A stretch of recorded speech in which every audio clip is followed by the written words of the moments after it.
15. 4 times 15, eh? And then we also have to check something. Is 15 minus 4 equals to 7? No. So, okay, let's check with 5.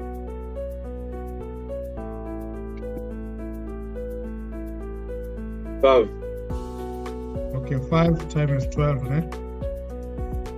So is 12 minus 5 equals to 7? Yeah. So meaning 5 and 12 is the factors of 60. So we need to check, since 7 is positive, so we need to put 12 this side and we put 5 this side.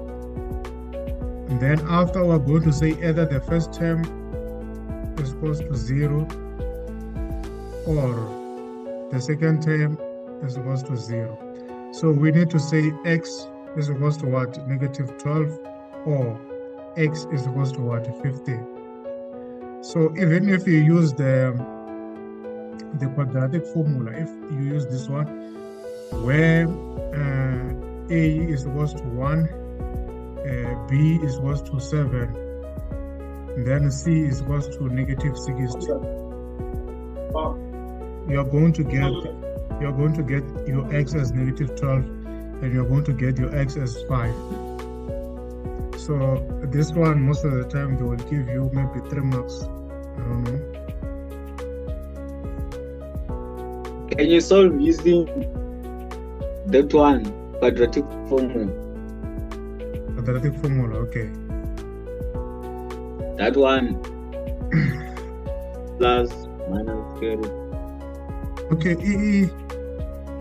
before I solve this one, how do you? Okay, oh, okay, I see now. Okay, so our equation was x squared plus 7. Sorry? Maybe. Sorry? What are you saying? Did he raise? No, I didn't erase.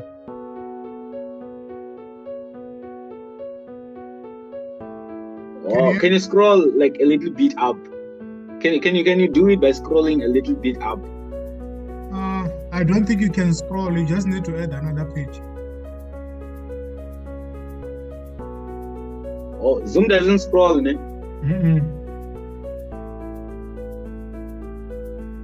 Oh, okay. No worries. But it's fine, since our equation is this one. I can just go back. Ne? Okay. So Sure. let me write this formula down so that we don't go to our previous page.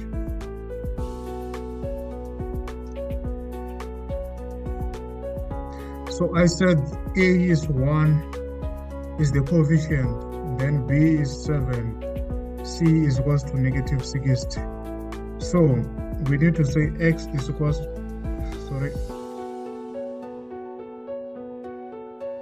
so X is equals to negative, what is our B? Is 7, plus or minus, then what is our B? Is 7. Then what is our A? Is 1.